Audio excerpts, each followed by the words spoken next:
Hey, Chicago, what do you say? It's the CHGO Cubs Postgame Show podcast. Tough one at Wrigley Field. Second game against the Pirates, and Pittsburgh beats the Cubs 13-7. Rough night for Justin Steele. Rough night for the bullpen. Rough night for Chicago Cubs fans. The only good news of the night is that the Marlins and Reds did both lose, but the Cubs are now 3 games under 500 in the month of September. Luke Stuckmeyer and Cody Delmendo. Ryan Herrera will hopefully join us from beautiful, historic Wrigley Field once he's done working the clubhouse and getting interviews after the game. You can read his article, of course, tomorrow morning, maybe late tonight at allchgo.com. Make sure you sign up to be a diehard. When you're laying in bed miserable because of this stupid organization. Shout out to everybody that's already joined in the live YouTube chat. Best way to enjoy the experience, subscribing for the CHGO Sports YouTube page. Listen, I know the chat's, yes, Barb, we are live, of course. I know the chat's going to be negative. Cody can't even read it tonight. There's going to be a lot of negativity, and for good reason. They had a lead with their ace on the mound against the lowly Pittsburgh Pirates. And he gave up 13 runs. I mean, it was 1-0 when. But they had a lead with their ace on the mound. Right. This is where I'm at, man. Steele looked great for 3 innings. And honestly, that 4th inning, I don't feel like he was getting hit around. I think he left some balls up. And because he's not an overpowering pitcher, because he's not someone who throws 100 or any of I don't think we've ever sat here and said that he is some nasty dude. He is a guy who attacks and throws strikes, and he's turned himself into a quality pitcher this year. But I don't think we've ever sat here and said that he is some overpowering guy.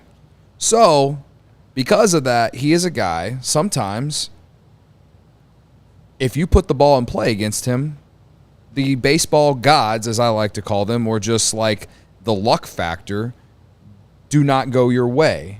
And I felt like that inning where they scored 6, 4 of them 6 earned to Steele, but Quas giving up that 3 or the homer or whatever added on because those runners were on because of Steele. I think it was 4-1 when Steele came out of the game. Correct me if I'm wrong. What I'm getting at is I don't feel like he was just getting barreled up. And Baseball Savant basically says that the hardest ball that was hit against him in those 6 consecutive singles he gave up was 93 miles per hour. Mm-hmm. I'm not making excuses for Justin Steele. I'm just saying that can happen to him because he's not an overpowering dude. He is not a strikeout guy. When he has games where he gets a high total of strikeouts, it's fun to watch, and it makes you think that maybe he can be a bigger one day, but he's never been that guy. He has always been a guy that he's trying to get ground balls. He's trying to induce weak contact.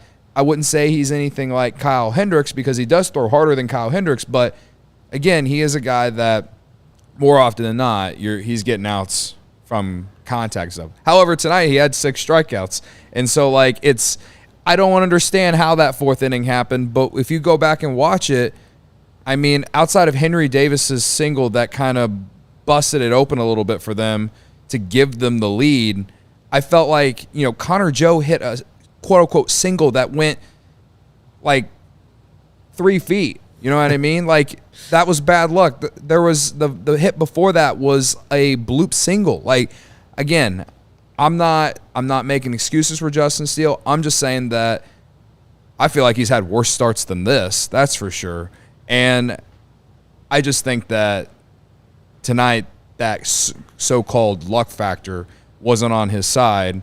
And this is kind of what we've talked about with the Cubs pitching staff all season is they don't have a ton of swing and miss guys. No, they don't. You know what I mean? And I'm not going to sit here and complain about Justin Steele when they would not be in this race without him. I'm not going to complain about Justin Steele. I understand that in the moment, the fact that we are sitting here in a playoff race and his last 2 starts when it matters most, haven't been good. I understand that, but we also wouldn't be in this position without him. This 2 starts before that, the Cubs desperately needed him to give them a good start, and he did. So, yes, Steele wasn't good tonight. I won't say it's the worst start we've ever seen from him, but he wasn't good tonight. And then Kwas and Wisniewski giving up homers didn't help. And I guess Leiter, even though the umpire completely screwed him over the inning that he pitched. To me, tonight's game is on the bullpen because the Cubs offense did show up. You score 7 runs, you should be able to win. But the bullpen didn't pick Justin Steele up. And so that's who I'm putting this game on is the bullpen. And it is one game when you zoom out and look at it. I'm just saying the month of September hasn't been good for the Cubs so far. You know, there's comparably to like August and July. There's 10 to go. August, yeah. There's still a chance. I said I'd like to win 5 of 6 on this homestand. That is still possible. Yep. You said go 4-2. That's still possible. Just win 2 series. That is possible. But it's disappointing for me. I agree and disagree with some of what you're saying about Steele. Obviously, I don't think it's his worst start of the season, but the last 2 are starting to at least let the idea creep into my mind that he might be wearing down a little bit. I don't know if that's true. I would say that Justin Steele would be disappointed. Without even talking to him, I can tell you Justin Steele would be disappointed in the way the last 2 starts went. I agree. 6 earned runs in each game. And I'm not saying that I'm not disappointed. No, I understand that. I'm not going to blame you're not going to blame not making the postseason if it happens on Justin Steele's last 2 or 3 starts. Yeah. The guy's 1 or 2 in the Cy Young voting. No matter what happens here. Right. In my eyes, he's 1 or 2 in the Cy Young voting. But in this game, it hurts because you're playing the Pirates and you had your ace on the mound. Yes. And somehow they scored 13 runs. Like that can't happen when you're trying to lock down a final wild card spot. You have your best pitcher on the mound, and it's against the lowly Pirates. I know they didn't just slug the hell out of him, right? Mm-hmm. But in the first inning, they had 2 runners on base. He got out of it. The strikeouts helped him in this case. He needed those strikeouts. I don't know if it was the second or third inning. They had the bases loaded. He got out of that. And you were like, oh, okay, that wasn't. And then the 4th inning happened. So I just never had he got out of the first inning, but I never had a feel that he really had his good stuff in this game. And you're right. Then they get the comeback and the offense picks up Steele, right? Ian Happ gets them back into the ball game and you get some runs. I can't blame the offense. Many times we've blamed the offense. Many times we've blamed the lineup. Many times we blame that. Tonight you can't blame the offense. They scored 7 runs. Would they have 12, 13 hits? Yep. Should have had a few more. Should have had a few more. But I understand. And I see the people in the chat saying, Dansby Swanson, how many times you want him to strike out? I don't know if I can blame the game on one guy, one manager, one moment, any of it. It just hasn't been good baseball in the month of September. Yesterday was a nice reprieve from that, where you hoped that would be the lightning rod. The lightning rod, somehow contagious, and it would carry over. I don't even know if that exists in baseball, but I hope it does. You know, I hoped it did. And you just didn't. You didn't see it. Didn't you feel like they were going to win the game when Happ hit the grand slam? Yeah. It's about as excited as I've seen you watching a game. And that's why I'm still so angry about the umpire screwing up that call, the first batter that Leiter faced. Now, yeah, Leiter has to execute pitches, but this is how it went down. Leiter, the inning starts off with a leadoff walk because the umpire missed the call. It would have been a strikeout. But it's a leadoff walk because of the umpire. He gives up a hit after that, and then he gets the next 2 guys out. Then he has to face Connor Joe, who then hits the homer to not only allow just the one runner that he allowed, legitimately allowed because of the hit, but before that, the guy who walked, he scored on a sac fly. So, that's 3 runs that shouldn't have happened if the umpire just gets that right. I understand that umpires miss calls, this and that, blah, blah, blah, blah, blah. But it legitimately changed the game because, yes, Luke, when Ian Happ hit the homer, the Cubs had all the momentum. They had all the momentum. And why do I always talk about all-important shutdown innings? Why do I always do that? It's not just a dumb bit. It's for real. Like, if they had shut down that inning and not allowed any runs, the Cubs have all the momentum going back in the bottom of the inning, getting out of that inning real quick. I'm not saying that they would have won the game. I'm just saying that they would have had the momentum, and perhaps things go differently. So, yes, I'm going to be frustrated about that. I'm going to be pissed about it because that call legitimately, in my eyes, changed the game. I know that going into this game, before it even started, there were going to be a lot of people angry that Canario was not in the lineup tonight. Right. Okay? And I understand I understand that. I'm not telling you how to do any of this. Like, I don't even disagree with it. You know, the guy had 5 RBI last night. They went with what the analytics told them to make the lineup. Now, if you want, I forget who was just in the chat. I think it was Eva Wax, but somebody was saying, David Ross, how could you do this? They scored 14 runs last night. How could you change the lineup? Well, they scored 7 tonight. I mean, they still scored 7 runs. And Mastroboni got 3 hits. I'm not saying I didn't want That was Canario. a lot of Mastroboni. It's not that I didn't now. want Canario in the lineup. I did want Canario in the lineup. Yeah. But to blame Canario not being in the lineup for losing this game tonight seems like you made up your mind about it before the game was even played, because who are you taking out of the game to put Canario in to get this massive change of 6 more runs in the game? Right? Like, right. I get it. I'm not saying the right decision was made in Canario, but if it's okay, they wanted Mastroboni, well, the guy had 3 hits. And one almost left the park. He had 3 hits. If it's Morel you don't want in the game, well, he hit a home run too, and so I don't know. Big part of the rally. So is it Tauchman you don't want in? I just don't know that. Big part of the rally too. I like Canario. I wish he would have played. I don't think it would have impacted this game with 6 runs. I wish tonight was about pitching. I wish, if you want me to complain about it, I wish he would have got a pinch hit appearance at least. That's all I've ever wanted is for him to be able to get an opportunity to hit in whether if he's going to start or if he can be a bat off the bench that can come in a big moment and maybe spark something. But yeah, they scored 7 runs tonight. Tonight's game's on pitching, and I understand like if people want to complain about Canario not being in the lineup, but you gotta give David Ross credit on that one. He got it right with Mastroboni. That's not. I mean, again, the offense isn't the reason they lost the game tonight. I wanted to see Canario back in the lineup too, but I don't know. I don't agree that the game was over when they scored their 7 runs. No, it wasn't. 6-6. It was 8-6. It was 8-6, and that's what I'm saying. The game was not over. No, and that's why I was so frustrated about the inning that Leiter had, and the umpire completely changing the game. And I'm also frustrated that the Cubs don't have anyone else who can get lefties out, and that's why Leiter is trended down these last I don't know however many appearances. He was the Saturday game in Arizona. He was great. Currently, they'd be in the playoffs. Jeff on the live chat says 93% chance of making the postseason. Yeah, again, I started the podcast by saying everything is still in play.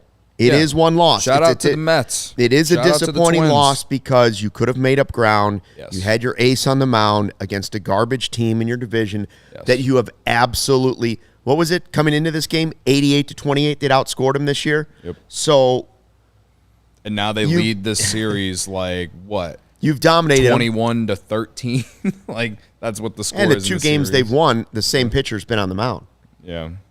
Keller, but I think if I had to zoom out and look at this game and say, okay, how did they lose this game? It's not one decision.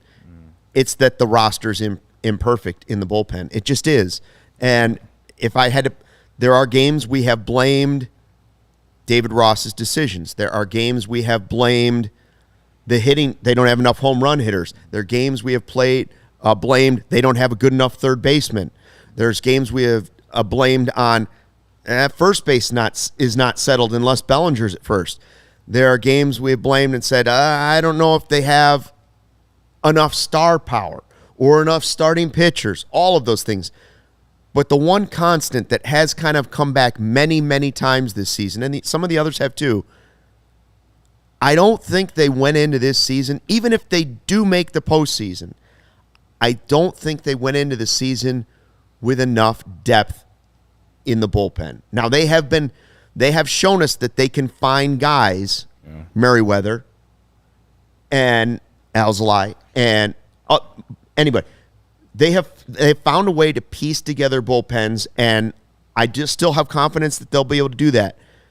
They hope that some of the young guys would come. Now, maybe Little should have been up earlier. The bottom line is they don't have another left guy that can get out lefties. So it's lighter over and over and over. Maybe they should have tried Smiley earlier this season, and that would have saved something.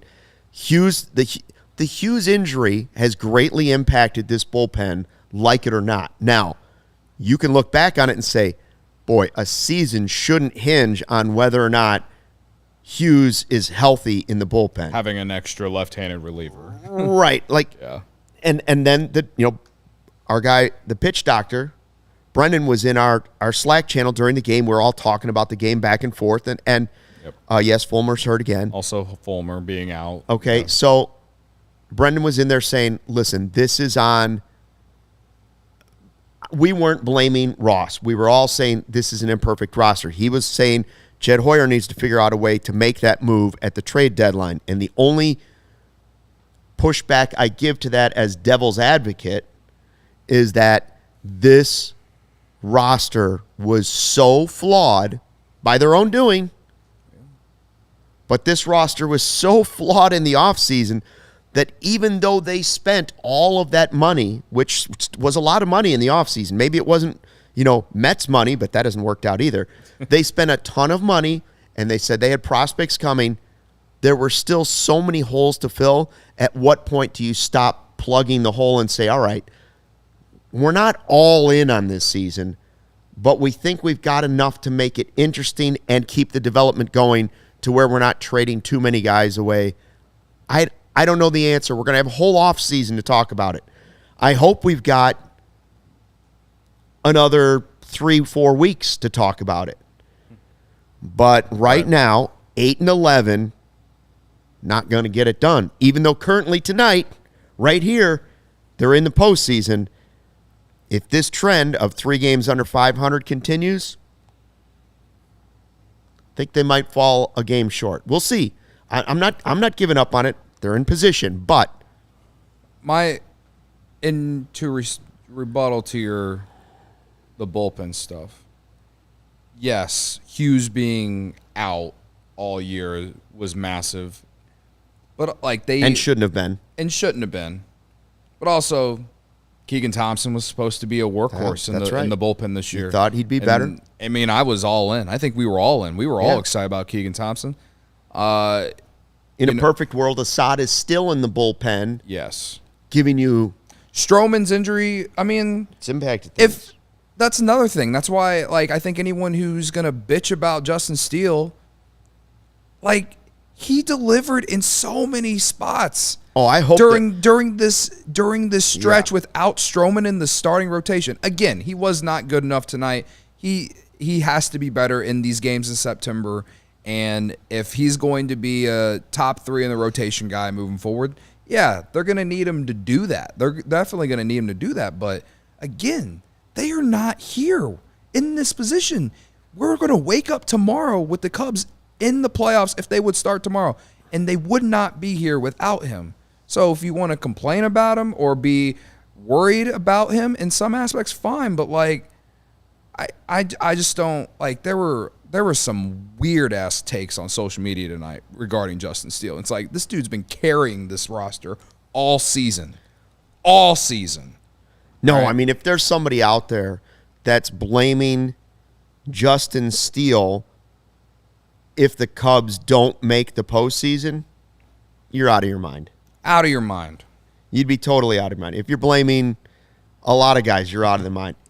I would say if they don't make the postseason, it's that they had too many holes to fill and they couldn't fill them all, and eventually it caught up to them. Now, I see it. I see the chat. A lot of I know the first person to blame is David Ross. I'm not saying you're wrong, but I don't know what decision he made tonight that I personally would say, other than I wanted Canario to play, but I just don't think that solves the way the game played out. I'll give you one. Okay.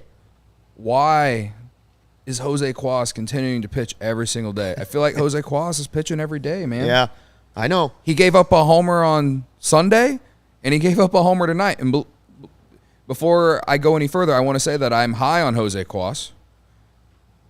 They got him with 3 years of control for Velasquez. I know Velasquez is killing it for the Royals, but there was never a spot for Velasquez on this roster. Could they have gotten more for Velasquez? I doubt it, considering they just didn't have a spot for him to play. Whatever. But I am high on Cuas, but it, like Corey and Brennan have talked about it, like he's kind of like a project for them right now. And like they're using David Ross is using him like every day. And so I don't understand why he used him again, other than the fact that they were trailing and he didn't want to use any high leverage guys when he brought him in, right? Right. That's the only thing I can come up with. But he's used them in high leverage spots too. It's not that I don't like that he uses him that he uses him in general. It's more of like I feel like he is pitching in every game almost. He didn't pitch Monday, but he pitched tonight and he pitched Sunday, right? Or they had an off day on Sunday, or on Monday. But you get what I'm saying. Like I don't understand. So Barb says Brendan showed the charts. Cuas doesn't get the balls over right. Yeah, I don't know. I don't know.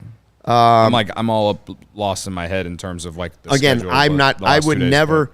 Just again, if they don't make the postseason, I will never blame it on Justin Steele. I'm not blaming it on Mark Leiter Jr. because he's been more than you expected this season. You can't be blaming it on Cody Bellinger. No. You can't even really blame it on Swanson. I saw someone in the chat. I know I'm not reading the chat, but someone in the chat already called him a bust. He's been the best free agent shortstop that signed last year. I understand that he's slumping right now. He hit a home run last night in a game that the Cubs absolutely needed to win. Like, do we just forget about that? He was bad tonight. Struck out 4 times. He also was great defensively, though. Like, someone said something to me on social media about like complaining about him, and I just told him, like this team needs another big bat to go with Bellinger, and Swanson and Nico and Happ and Seiya. They need, like, that's the thing. Because to me, in an ideal lineup, star power bat. Yeah, in an ideal lineup, Swanson would hit somewhere between 6 and in the 6 or 7 hole. That's just how I feel about it. He's so valuable defensively that he has provided so much for this roster, which I said at the very beginning, there's not a lot of swing and miss on this team. So how many times has this guy perhaps saved a pitcher on the mound to save runs?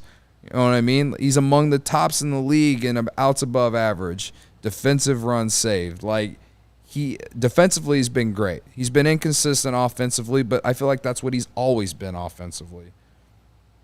I don't know. To me, the Cubs just need another. Like, that goes back to the flaws on the roster. They need one more big bat to go in there, and maybe that's why the frustration about Canario not playing. I understand that from that standpoint, because this lineup could use another big bat with Candelario out and some of these other guys who have been hurt this year, right? So I don't know. I just don't. I'm not. Swanson's not the reason that they're falling apart. He's a major reason why they are even here to begin with. Like, now, in the live YouTube chat, I see a lot of stuff going back and forth. Some of it I agree with. Peter Staub says the Cubs' What's up, best Peter? hitter for the last 30 games is batting sixth. Yeah. Now, if I had to pick more than I 700. complain about Canario, which, again, I wanted Canario, but the way it played out, some of the guys that he played instead of him played well. I don't understand why he's like, I Say would go a Suzuki little we're more talking hot about. hand than I would be like, oh, okay, let's just. I would rather see Seiya getting more at bats. Yeah. It's crazy we're saying that considering how bad he was in June and July.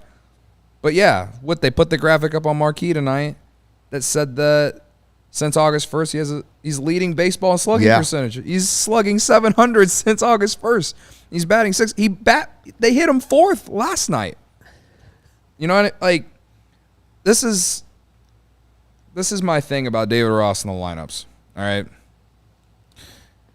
When Joe Madden was the manager, he would get wacky, and sometimes, especially after Fowler left, he would, he tried the Schwarber project, tried Happ, Rizzo, Bryant, all these guys trying to hit leadoff after Fowler left, and basically it never worked. And every year they said they were trading for Whit Merrifield, and it never happened.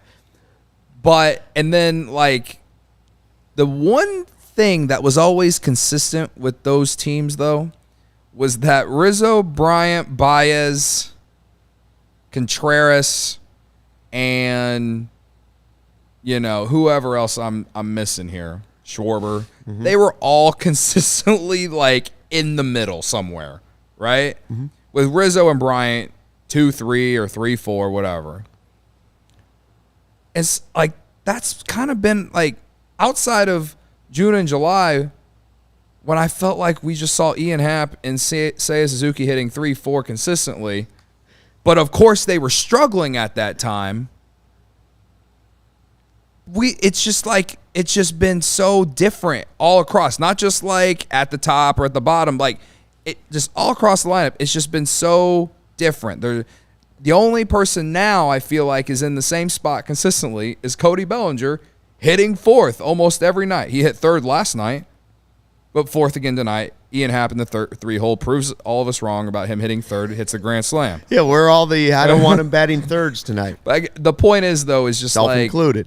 You got your best players, like, which on this team the best players are Happ, Bellinger, Suzuki, Swanson.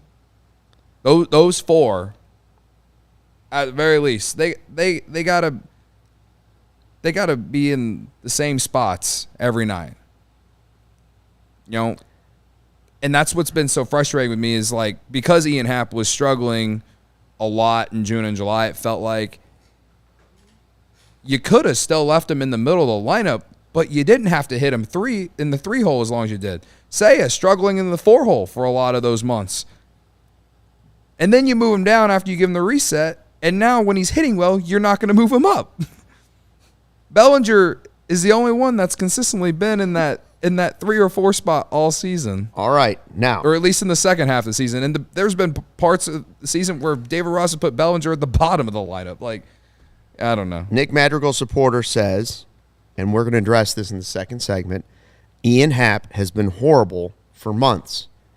Get to that in 1 second. We have a few comments. We're also going to get to your super chats here on the CHGO Cubs Postgame Show podcast. First, we want to tell you about our friends at Ray Chevy. Are you in the market for a new or used vehicle? If you are, great news, because Ray Chevy in Fox Lake has just joined the CHGO team. We are talking to the team at Ray, and they have this pledge called the Ray Price Promise. It's a guarantee that the price you see online is the price you pay when you go into the dealership. We found that in many cases, other dealers will raise the price on you when you come into the dealership, saying things like, well, are you a recent college grad? Are you active in the military? Are you a farmer? And in most cases, the answer is no. And that's when the other dealers go ahead and try to raise the price on you, saying the price online included limited rebates that you don't qualify for. Well, at Ray, that's not the case. The price you see online is the price you pay. No add-ons to the price, ever. In fact, Ray will do everything possible to find additional savings for you that might make the price even lower than what you see online. As one of the top-selling dealers in the Midwest, you'll always be able to shop at one of Chicagoland's largest inventories and save big at Ray Chevy because now they have over 100 Chevy Trax models available starting at $21,495. That's $21,495. And now, through September 30th, all buyers can qualify for 0% financing. You heard me right. Make 0 payments until 2024, plus no money down, and best of all, pay 0 hidden fees with the Ray Price Promise. Visit Ray Chevrolet in Fox Lake or raychevrolet.com, serving the community since 1963. Find new roads. You really do that ad well. That's my favorite one that you read. 99.95. Yeah. So the chat's negative, as expected, and I don't blame you. And some of us might just be real sickos, right? And maybe you want to go watch the collapse in person. You could do so with Game Time, if you think we're watching a collapse, at least. Or maybe you still believe, sickos. Yeah, maybe. Either way, you can go watch the Cubs play with Game Time. You shouldn't have to worry when you're buying tickets to your next big event. Game Time is the fast and easy way to buy tickets to all sports, music, comedy, and theater events near you with killer last-minute deals, all-in prices, views from your seat, and their best price guarantee. Game Time takes the guesswork out of buying tickets. Last night I said I used Game Time when I went out to Colorado and watched the Cubs and the Rockies. Super fast and quick. Bought my tickets literally, I think, an hour before. They were so cheap already, I didn't feel like waiting anymore. So, it worked out for me. Just went for it. Just went for it. Game Time is the only ticketing app that gives you complete peace of mind with your purchase. See the view from your seat before you buy so you know exactly what to expect when you arrive. All-in prices show your total up front so you know when you're getting a great deal without hidden fees. Buy tickets in seconds, Buy tickets in seconds with 2 taps.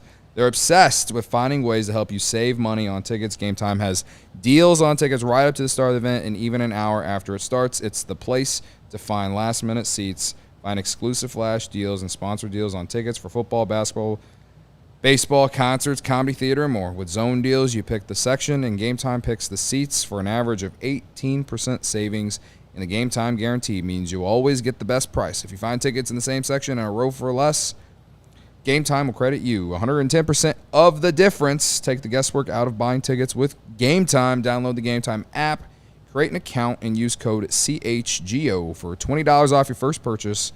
Terms apply. Again, create an account and redeem with code CHGO for $20 off. Download Game Time today. Last minute tickets, lowest price guaranteed. That's the most chipper I'll be the rest of the night. Very good.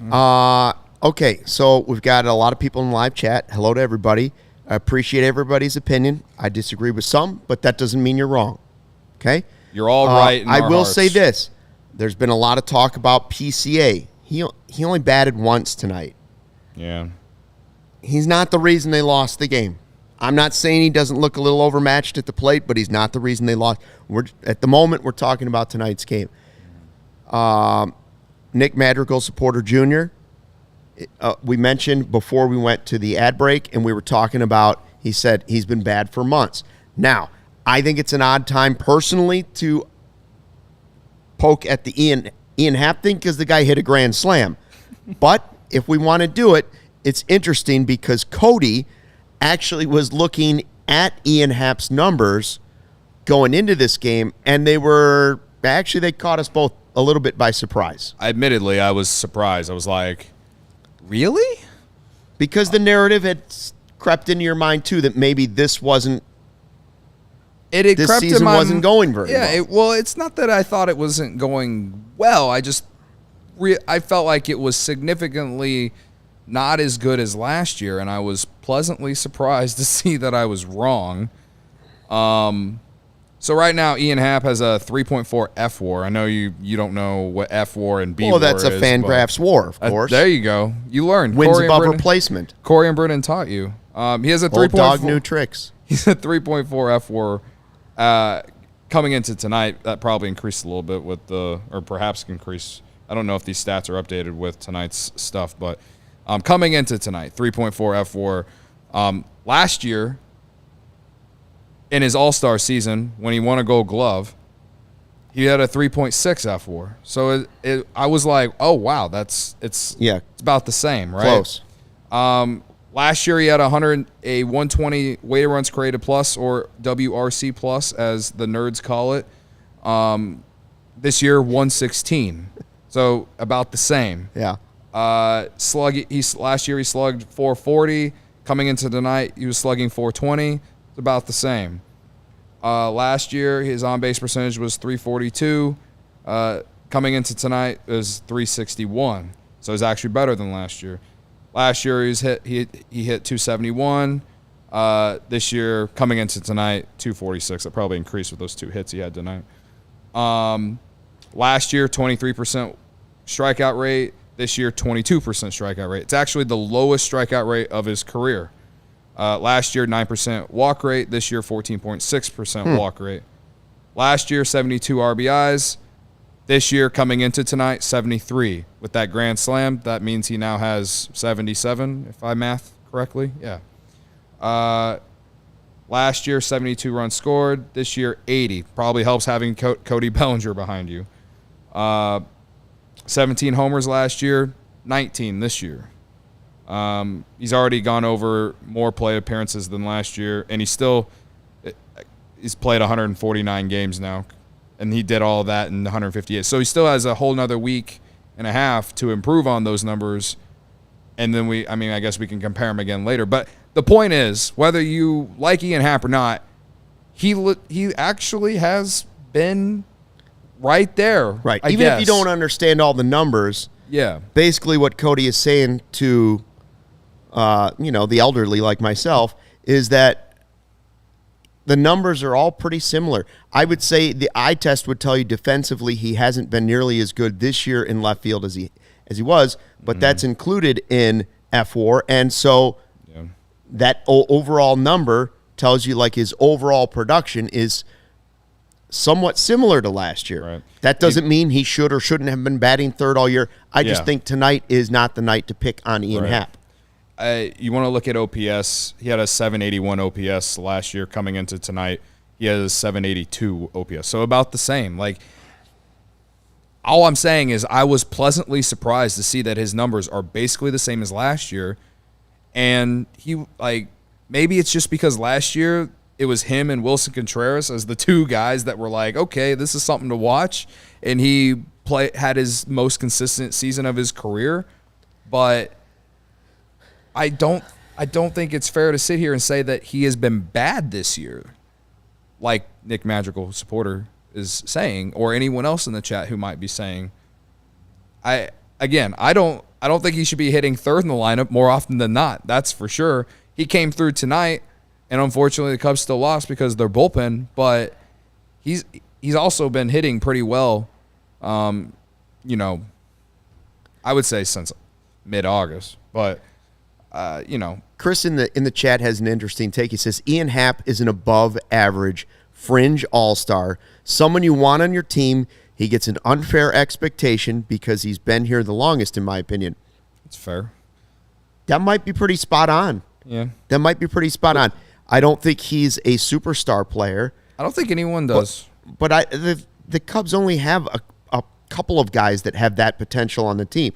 That's why this is not the next great Chicago Cubs team. Right. But we are watching the next fun Cubs team. It's just also the next frustrating Cubs team because it's an imperfect roster. And we care because they're in the playoff race. But tonight, right now, even after this garbage loss to the Pirates, a garbage team, they are currently in the postseason. Okay, 10 games left in the regular season. We're down to the final 10 games. They're hanging on by a thread to that final playoff spot, which would get them in to face the Brewers for 3 games in Milwaukee. 10 games. What's the record have to be to get into the postseason?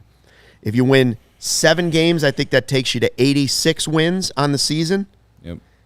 Will 86 wins be enough? 7 out of 10? That's how many the Phillies had last year. And they went to the World Series. Yeah. My thing. So what you're saying is an imperfect roster, even a team that doesn't win 90, can still make some noise in the postseason. Yeah. They're just going to need some help from some of these teams. I mean, it was huge tonight that the Reds and the Marlins lost. And what's frustrating to probably most of the people in the YouTube chat and to me is that the Marlins and the Reds own the tiebreaker between the Cubs. So if they end up tying, on the last day of the year, perhaps. 5-5. Then- Do you then think they there's won't any get in. chance 5-5 gets you into the postseason? I don't think 5-5 gets you into the postseason. So I think they can do better than 5-5 too. a minimum of 6-4. Sure. I personally think it's a minimum of 6-4. Yeah, In my eyes, it minimum. might be a minimum of 7-3. Yeah. But okay, 6 of the next 10 games, you got 3 coming up against the Rockies. Man, because you lost this one, to me, more and more, you've got to win. Got to win the next. Well, I'd 4. like to have a 4-game winning streak going into facing those last 2 series. Even though the Brewers might be sitting guys at the end of the season. Brewers might not be going all out at the end of the season.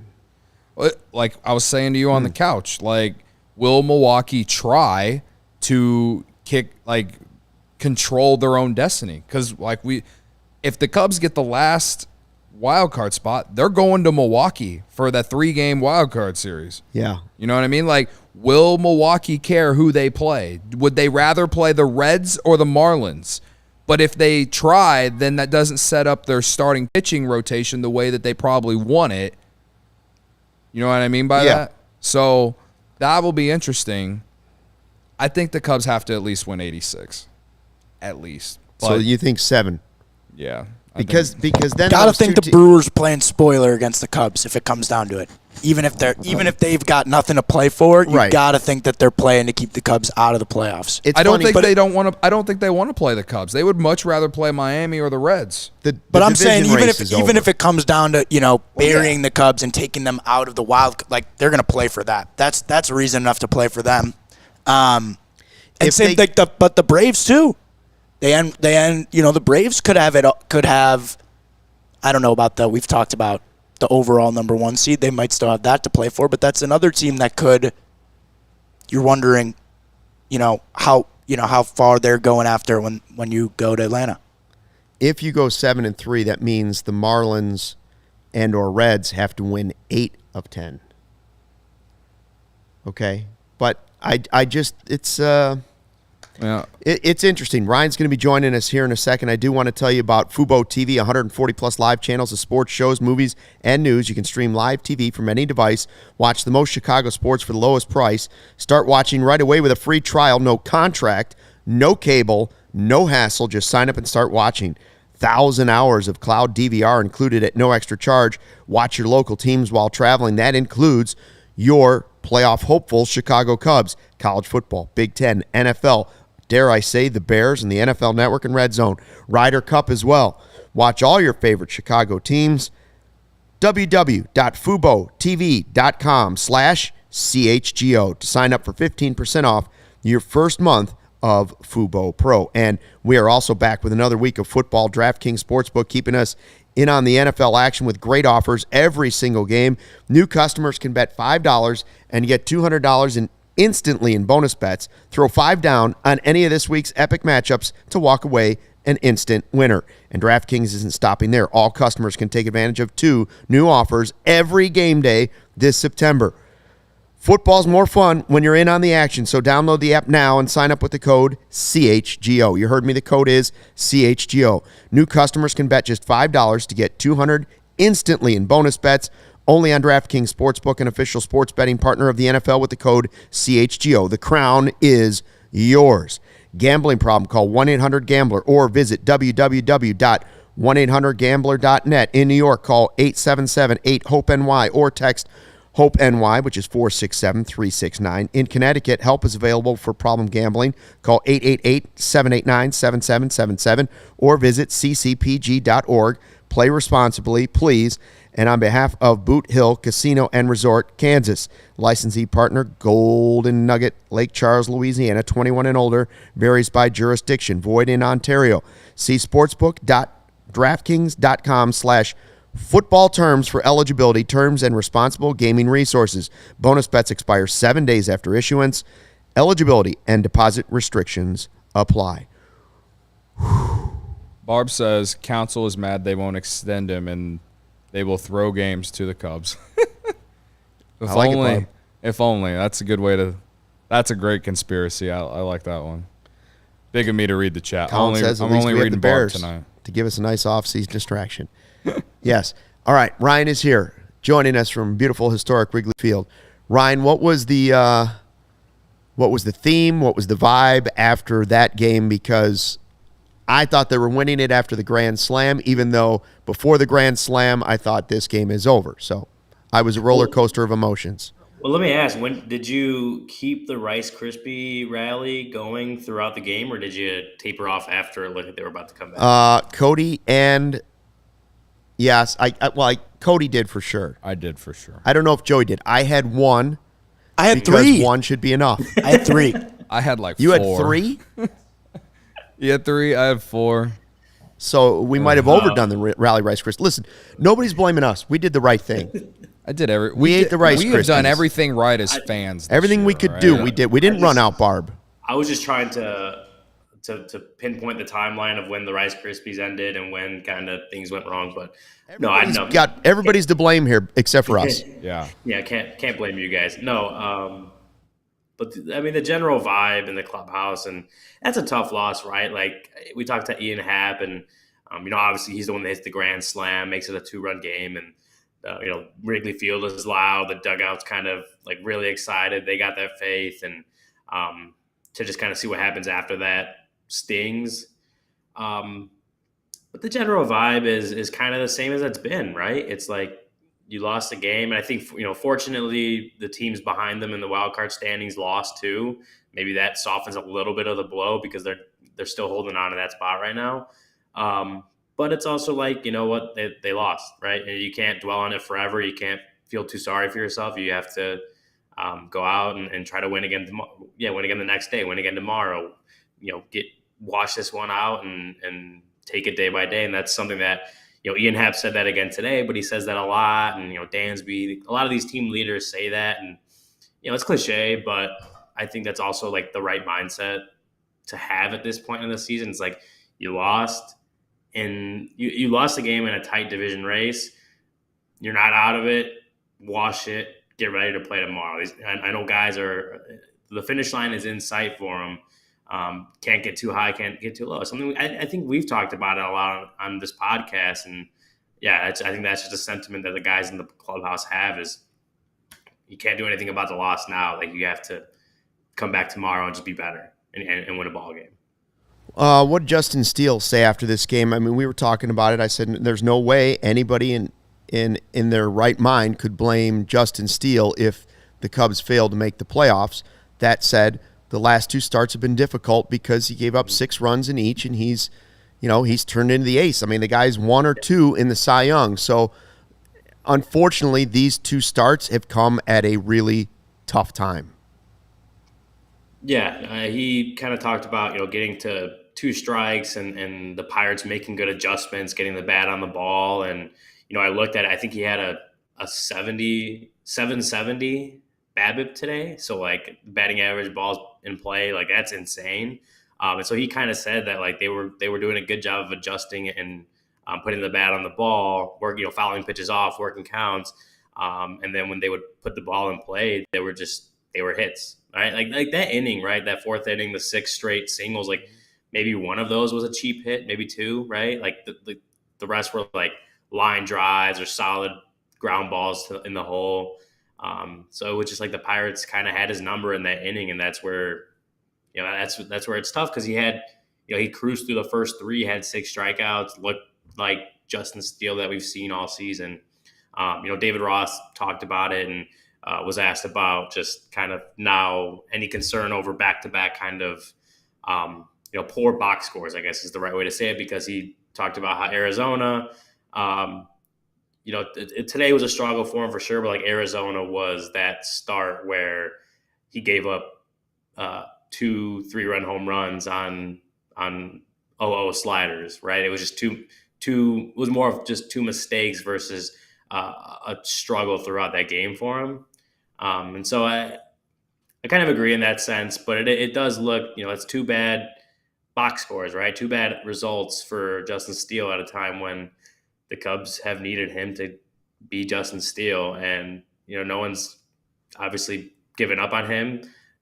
Same thing with, we talked to Ian Happ, and he kind of talked about he's their Cy Young, right? He's their ace, and they're going to keep relying on him for at least that one start, if not two more in the regular season. It's a tough one, right? Considering how the offense put up 7 runs, usually that should be enough to get you a win.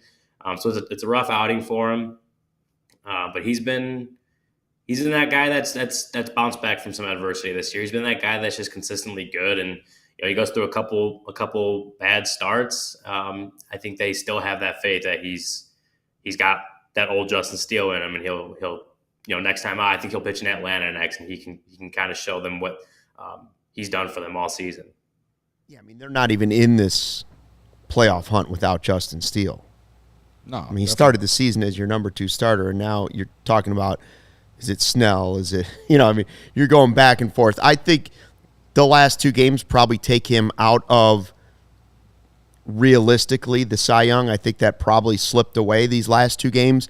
But outside of that, he's been spectacular this season, and he's a building block moving forward. No question about it. He's for sure been the, outside of Cody Bellinger, he's for sure been the greatest success of the season. You're going into 2024 with a guy that you can rely on to throw out there every 5 days that you developed yourself. Like, he's been as good as you could have asked for. I don't think anyone thought he could be in the Cy Young race. I mean, I boldly said when Gordon Whitmire was here in the offseason that, oh, yeah, he could throw 180 innings. I didn't actually believe it. I was just like, just trying to come up with something bold. Like, I don't know how short he is of it, but, like, he's coming close to it, I would assume. Like, because he's consistently going out there giving you 6 or 7 innings every night. But, he's been great. the last two starts haven't been good. 168. 168. Right, so we'll see if he makes that if he makes that last start. He makes that last start. Yeah. Well, he'll have a start. He'll start Monday? Well, it's Wednesday, right? So Monday, Tuesday. Yeah. And then the weekend against Milwaukee. It's 2 starts. He could. Well, that would be the Sunday game on October 1st. He'd be really close, right? If he doesn't get it. But anyway, we're Luke asked about the vibe, and like I think all season you've said a lot when you've come on here and said, the guys just kind of look at it each game the same way. Mm-hmm. And like, it's the middle of September. They're not playing that well right now. 8-11. Do you sense yourself something different? Do you feel some tense dudes in there right now, or does it really still continue to feel like, in a way, the guys are still, going about their business the same way as they would in June or July, I guess? Yeah, I don't know that I would characterize it as they still look at, I think you said like they look at games the same way. Like, I don't know if I exactly characterize it like that, because they understand that these games absolutely matter than like games, how much they felt like they mattered in June or July. Yeah, I'm not saying but that. Okay. Yeah, no, I get what you're saying, but I do think, as far as what you asked, I do think that the vibes are still good, right? I don't think that as far as what I see, guys are, extremely pressing or like really feeling the pressure of the situation. I think a lot of that has to do with they have some young guys on this roster, obviously guys that haven't experienced a late season playoff push like this, but they have a bunch of those guys that have, right? Like Ian Happ with some of those Cubs teams, right? They didn't always make it to the finish line, but he's kind of experienced like maybe what went wrong in those years and kind of what they needed to do better to flip that. Dansby Swanson and Yan Gomes both were when they won World Series, right? We're in kind of those playoff pushes at the end of the season, turning things around. Right? It's like they have guys on this roster, vets that have been through this situation before, and understand just kind of the mindset and the, just the day-to-day, what you have to do, how you have to prepare yourself, your routines. Like 162 games is a lot, right? Dansby Swanson said it yesterday that, the game of baseball season is a marathon, not a sprint, but now you're getting to that point where it is a sprint, right? Like you are sprinting to the finish line right now. And you have this is when you have to kind of remember who you are, play your best brand of baseball, and kind of just step up to the plate, right? I think these guys understand that. I think there's pressure, obviously, because there's a playoff spot on the line, but I don't see a whole lot of guys that like that affecting them mentally, right? Like guys feeling the pressure and crumbling under the pressure. They're just not playing well, and that happens. End of the season, they got a lot of guys hitting the injured list, dealing with stuff. Some guys slumping, right? A lot of that is happening at the wrong time, and I think that certainly plays a factor in the slide that they've gone on. You said it was 8 of the last 11 losses, Luke. So like that all factors into it, but I don't think the guys are from what I see, I don't see a whole lot of pressing and feeling the pressure. And again, it's a lot of day-to-day, know your routine, do a lot of what will make you your best. And it comes down to just execution, and they haven't done that a lot the last couple of weeks. I think that's what it comes down to. It's like do what's gotten you here, do what was getting you success earlier in the season, and just execute and see where you end up. Again, they're still in a playoff spot right now, and I think that's valid to feel a little bit of comfort in that they have control of their own destiny at this point. They're not needing other teams to win games for them. Like they have control of their own destiny. It's just about execution, and I feel like guys are not letting that kind of pressure really affect them too much. I like their chances with Kyle Hendricks on the mound tomorrow to at least win the series, which is what Cody asked for. Win each of these 2 series. The worst case, go 4-2. I predicted 83 wins on the season. If they get 83, I think they miss the playoffs at this point. I think it's got to be 7-3 these final 10 games, which would get them to 86 wins. Ryan, what was your prediction on the season? I think that was 85. Yeah. 85. So maybe they would have to just slightly exceed our expectations to make the postseason. If they don't, well, that'd be the team we thought they were. When I know you guys talked about it, I heard you guys talking about it when we got on, or when I hopped in, or before I hopped on. But like the Marlins, I saw a tweet. Michael Cerami yesterday had quote tweeted someone kind of about the Marlins' upcoming schedule, right? The team that's right below the Cubs, and like they have Kodai Senga, I want to say twice coming up because they play the Mets twice. They're going to get Corbin Burns, Brandon Woodruff, Freddie Peralta this weekend against the Brewers. Like you look at the Cubs schedule and like the Braves and the Brewers, they appear to be tough, right? But like the Marlins don't have a cakewalk, right? I don't think any of these teams coming up have a cakewalk. So again, it's kind of in the Cubs' hands where they control their own destiny because they have less losses than the rest of these teams, and they're going to be fighting too. So again, as far as these playoffs, and this is a bad game, right? A bad loss, tough to stomach, but the Cubs still have control. And again, it comes back to execution and going out and winning ball games is all they can do at this point. All right, who won? Who you got? I don't even know who everybody took tonight. I had the Miles Palatine Pounder because 3 hits. Friday's the last day of summer, officially first day of fall. Well, I gotta give it to Cody. Cody 3 wins. hits for my guy. He manifested You willed him to a win. game. Credit to you. I willed him to hopefully get more playing time than Nick Madrigal when he comes back. There you go. Do you think? I don't know. Yes. I'm just glad the dude performed, or else everyone would just complain about Mastroboni in the chat whenever the pitching is the reason they lost tonight. But yeah, I don't think it will be. But one more thing to remember, because we don't have a pregame show, is tomorrow, if you're going to the game, there is an outside chance that it could be Kyle Hendricks' last start ever at Wrigley Field with the Cubs. We kind of did this. It's a possibility. We kind of did this in July when you were still on vacation, as we called it. You were actually just taking care of your newborn.